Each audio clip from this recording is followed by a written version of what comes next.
Hello दोस्तों। RRFM पे आपका स्वागत है। हम आज इंस्टा मिलियन का एपिसोड नंबर 4 लेके आए हैं।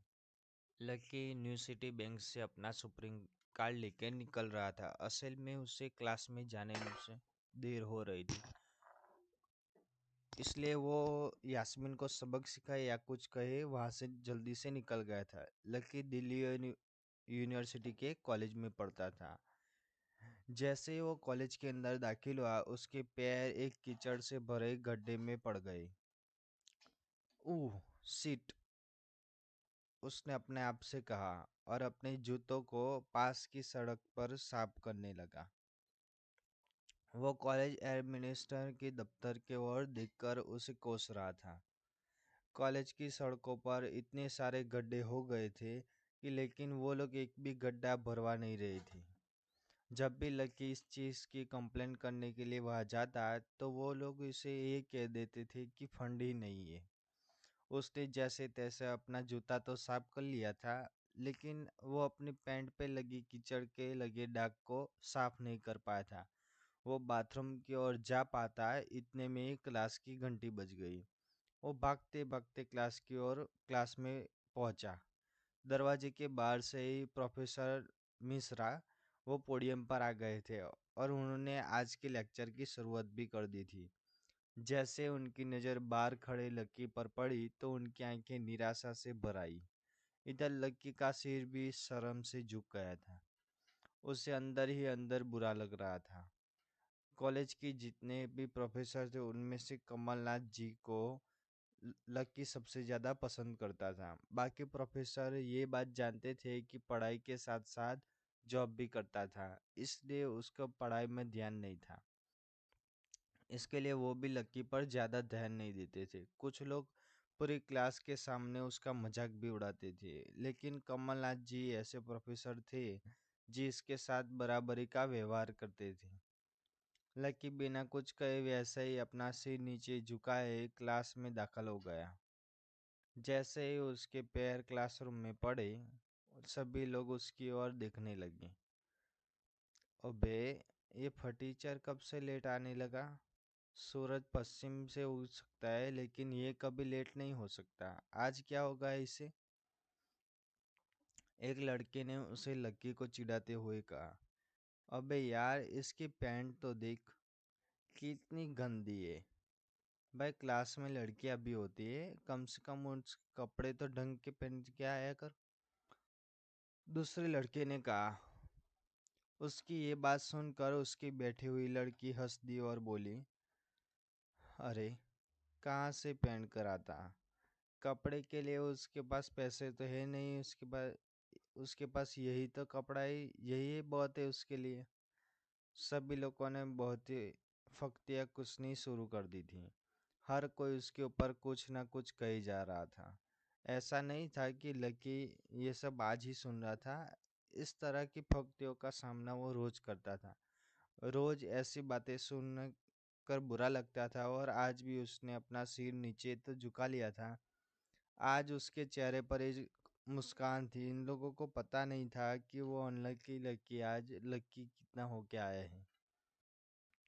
जैसे क्लास में बैठे लड़कों का बच्चों का शोर बढ़ने लगा, कमलनाथ जी ने बोलते हुए कहा, आपस में बात करना बंद करो। तुम लोग इस तरह बातें करते रहोगे तो मैं आगे नहीं पढ़ाऊंगा। सभी लोग शांत होकर उनकी बात सुनने लगे। तब तक लकी भी उसकी कुर्सी पर जाके बैठ गया था। कमल चांद जी ने फिर से पढ़ाना शुरू कर दिया, और पढ़ाते पढ़ाते ना जाने क्यों उनकी नज़र बार बार लक्की की ओर जा रही थी। लक्की को समझ नहीं आ रहा था कि कमलनाथ जी ऐसा जानबूझ कर रहे थे कि उनकी आंखों को देखकर ऐसा लग रहा था कि उनमें लक्की के लिए ढेर सारा गुस्सा भरा हुआ था। उससे ऐसा लग रहा था कि शायद वो अपने प्रोफेसर की उम्मीदों पर खरा नहीं उतर रहा था। थोड़ी देर में कमलनाथ जी की क्लास खत्म हो गई। बच्चों, आज की क्लास यही खत्म होती। कल आप सबको क्या काम करके लाना है वो मैंने यहाँ पर लिख दिया है, कमलनाथ जी ने कहा, और वो क्लास के बाहर चले गए। जैसे वो बाहर गए, पीछे वाले दरवाजे से किसी की आवाज़ आई। डिम्पल, जैसे ही वो आवाज़ सबके कानों में पड़ी, सब लोग क्लास के पीछे वाले दरवाजे की ओर देखने लगे। वहाँ कोई और नहीं, डिम्पल का नया बॉयफ्रेंड राहुल खड़ा था। ये लोग राहुल को अच्छी तरह से जानते थे। राहुल ने दरवाजे पे झांक के देखा, वहाँ कोई न था। वो धीरे धीरे कमरे में दाखिल हुआ और सीधा डिम्पल के पास चला गया। डिम्पल खिड़की के पास बैठी हुई थी। जैसे ही राहुल उसके पास पहुंचा, डिम्पल ने अपने हाथ उसके गर्दन में किसी हार की तरह डाल दिया और उसकी बाहों में झूम उठी। उधर राहुल ने भी डिम्पल को अपने सामने सूम चूम लिया था। ये नज़ारा देखते ही सबकी नज़रें लकी की ओर पर जा चुकी थी। सबको यही पता था कि डिम्पल लकी की गर्लफ्रेंड है, और किसी को ये बात की पता नहीं था कि डिम्पल का और लकी का ब्रेकअप हो गया था। और लकी को ऐसे देख के उसके तन बदन में आग लग गई थी, और वो वहीं बैठा था और उसे अपने गुस्से पर काबू पा लिया था। अरे वाह लकी, ये क्या हो रहा है ये सब? डिम्पल राहुल के पास कैसे? उसके एक दोस्त ने आकर लकी से कहा। लकी ने कहा, होने देने से छोड़। लकी ने कहा, इसका उस बारे में किसी के साथ बात करने में कोई मन नहीं कर रहा। तुझे पता है कि वो राहुल कितना चालू आदमी है। अभी तक इस कॉलेज की 5 लड़कियों को फंसा रखा है और ये डिम्पल छठी है। लकी के दोस्त प्रीतम ने उसने कहा। उसकी ये बात सुनते ही लकी ने प्रीतम को घूर कर देखा। प्रीतम को लगा कि लकी को उसकी बात का बुरा लगा था, लेकिन अगले पल वो मुस्कुराया और बोला, कोई बात नहीं भाई, सब अपनी अपनी लाइफ है। ये कहकर लकी डिम्पल की ओर देखने लगा, जो कि राहुल की बाहों में इतरा रही थी। वो जानती नहीं थी कि लकी चाहता तो खरे खरे राहुल और उसके पिता को कारोबार समेत खरीद सकता था। उधर राहुल और डिम्पल की नज़र भी लकी पर पड़ी तो वो जानबूझकर छेड़ने के लिए उसके सामने से गुजरने लगे। अच्छा लकी, सुनना जरा। डिम्पल ने लकी के सामने रुकी और बोली। उसने अभी भी राहुल की कमर में अपना एक हाथ डाल कर रखा था, और फिर दूसरे हाथ से अपना मोबाइल निकाला और उसका कवर खोलकर लकी के मुंह पर फेंक दिया और बोली, अब क्योंकि मैं तुम्हारे साथ नहीं होती थी, अब तुम्हारा बेकार से कवर की कोई जरूरत नहीं है, तुम अपने पास रख सकते हो। लकी ने उससे और वो कवर उठाकर लकी ने टेबल पर रख दिया। बेबी, तो इसने तुम्हें कवर गिफ्ट किया। कवर कौन देता है अभी? राहुल ने उसके सामने ही लकी के सामने ही डिम्पल को कहा, और राहुल लकी को नीचे दिखाने का एक भी मौका जाने नहीं देना चाहता था। लकी अंदर ही अंदर मुस्कुरा था, और डिम्पल ने राहुल की ओर देखकर बोली, बेबी ये बात है, जिसकी मोबाइल खरीदने की गिफ्ट करने की औकात नहीं होगी, वो सिर्फ कवर ही तो गिफ्ट कर सकता है ना, और क्या। कोई बात नहीं बेबी, मैं आज ही तुम्हें एक नया फ़ोन दिलवाता हूँ। आ जाओ, चलते हैं आज कमार्ट प्लेस, और वहाँ से लाते बेबी के लिए नया नया फ़ोन, राहुल ने कहा। लकी का मन तो यही कर रहा था कि वो जोर से राहुल के ऊपर हंसे, और उसने अपने हंसी को रोक लिया था। हाँ बेबी, हमने पहले एक नया फ़ोन खरीदेंगे, फिर उसके बाद फ़ोन की पार्टी भी करेंगे, उसके बाद आज, डिम्पल ने कहा, और राहुल के चेहरे पर वो उंगलियां फिराने लगे। राहुल भी और लकी भी उसके इशारे को समझ गए थे। लकी जानता था कि उसे सिर्फ चिढ़ाने के लिए वो कर रही थी, लेकिन लकी को खुद के लिए नहीं, लेकिन डिम्पल के लिए बुरा लग रहा था। मन में वो सोच रहा था कि डिम्पल थोड़ा सा, बस थोड़ा सा और इंतजार कर लेती तो आज वो लकी उसके लिए फ़ोन की पूरी दुकान खरीद कर रख देता। भाई ये सब क्या हो रहा है? तेरे सामने ये सब हो रहा है और तू बस मुस्कुराई जा रहा है लकी। गुस्सा नहीं आ रहा है तुझे? प्रीतम ने लकी से पूछा। नहीं यार, जो हो रहा है वो अच्छा ही हो रहा है, जो होता है वो भी अच्छे के लिए होता है। चिल यार, छोड़, लकी ने कहा और राहुल और डिम्पल की ओर देखने लगा। अब उन दोनों की नज़र लकी के मुस्कुराते हुए चेहरे पर पड़ी। वो अंदर से भड़क गए। दोनों ही सब ये सब जलाने के लिए कर रहे थे लकी को। लेकिन ये तो ऐसे बैठा था जैसे उसका और डिम्पल का कोई रिश्ता ही नहीं था। जब अपनी बातों का लकी के ऊपर कोई असर दिखता हुआ नहीं दिखा तो डिम्पल राहुल से बोली, बेबी चलो यहाँ से। बेबी नहीं बेबी, हबी। आज से तुम मुझे हबी बोलोगी। मैं तुम्हें मेरी वाइफ ही। राहुल ने कहा और लकी के सामने डिम्पल को चूम लिया। ये देखते ही लकी थोड़ा सा जलबुन तो गया था और उसका जवाब भी राहुल को देना चाहता था। इसलिए उसने कहा, डिम्पल ये सब क्यों कर रही हो तुम? क्या दिखाना चाहते हो इससे? लकी को डिम्पल का ऐसा रूप देखते हुए उसे बुरा लग रहा था। राहुल की किसी बात का तो लकी के ऊपर कोई असर ही नहीं हुआ। लकी का इसकी बात का राहुल को बुरा लग रहा था। गुस्से से अपनी नाक फुलाते हुए कहा, ओए फटीचर, ज़्यादा बकवास करने की ज़रूरत नहीं है। आज के बाद तूने अगर मुझे मेरी डिम्पल के बारे में कुछ कहा या उसके बारे में आँख उठा कर भी देखा तो आज पद पर तेरी परेड करवा दूंगा।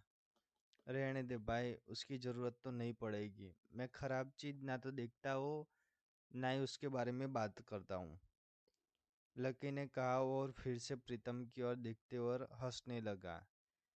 जिस तरह से लकी राहुल के ऊपर जवाब फेंक मार रहा था, प्रीतम को तो विश्वास ही नहीं हो रहा था जो उसका दोस्त हुआ करता था।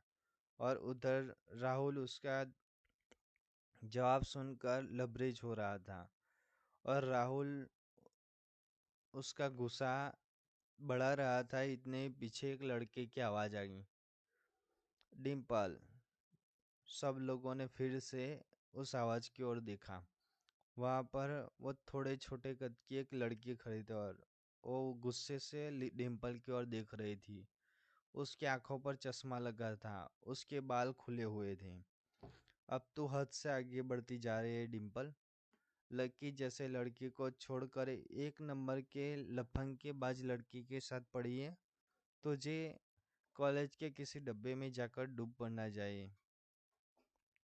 साक्षी, तू क्या कह रही है? अपनी जुबान संभाल, डिम्पल ने कहा।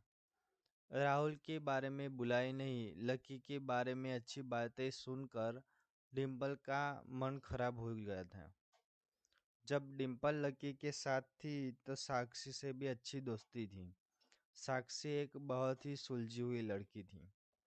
जब भी डिम्पल और लकी के बीच किसी बात का झगड़ा होता तो डिम्पल उसे सुलझाने के लिए अक्सर साक्षी की मदद लेती थी। मैं जो कह रही हूँ ना, सही कह रही हूँ। तुझे सीरियसली शर्म आनी चाहिए डिम्पल। मैंने कभी नहीं सोचा था कि तू ऐसी लड़की निकलेगी। लकी जैसा बंदा ना तुझे कभी नहीं मिलेगा, साक्षी ने कहा और एक कदम आगे आ गई। लकी ने देखा कि साक्षी बात सुनते ही राहुल के कान खड़े हो गए थे और वो सच बोल रही थी। इसके लिए राहुल भी कुछ नहीं कर सकता था। साक्षी लकी के पास आकर खड़ी हुई और बोली, तू इतनी जल्दी कैसे भूल गई? लकी तेरे लिए हब टब टाइम ने खड़ा रहा तेरे पास। जब भी तू बीमार होती थी, तेरे खड़ी होने की भी हालत नहीं होती थी तो बेचारा तेरे लिए खाना बनाता, तेरे कपड़े धोता था और तो और तेरे लिए दवाई भी लेके आता था। तुझे याद है ना जब हिमाचल घूमने गए थे और तेरे पैर में मोच आ गई थी? ये बेचारा तेरी नौकरी छोड़कर वो भागे भागे हमारे पास आ गया था। इतना प्यार किया तेरे से और तुझे छोड़ के जा रही है? साक्षी ने कहा। अपने लिए साक्षी के मुंह से सुन लेने के बाद लकी ने अपनी गर्दन नीचे झुका ली थी।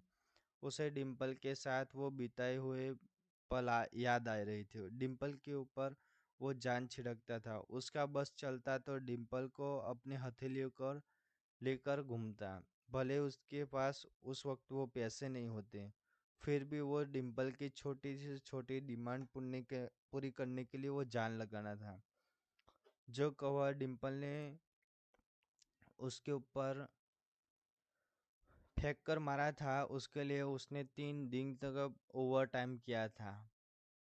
और फिर लकी के वो रोने जैसा हो गया था, और साक्षी ने आगे बढ़कर कहा, ये लकी अपने छोटी सी सैलरी में से रोज तेरे लिए गोलगप्पे के लिए पैसे निकाला था, तुझे नहीं पता है? मुझे पता है कि आज भी एक बाइक खरीदने के लिए बंदा तेरे लिए पैसे जुटा रहा था। रोज दाल और रोटी खा रहा है सिर्फ इसलिए कि तुझे बाइक पर घुमा सके। तुम ऐसे भाई आदमी को नीचा घुम दिखाने की कोशिश कर रही है। ये सब सुनकर डिम्पल का चेहरा भी नीचे आ गया था, और साक्षी के कई बातें उसे दिल पर रख रही थी, लेकिन वो राहुल के साथ था और उसका हाथ राहुल की कमर में था।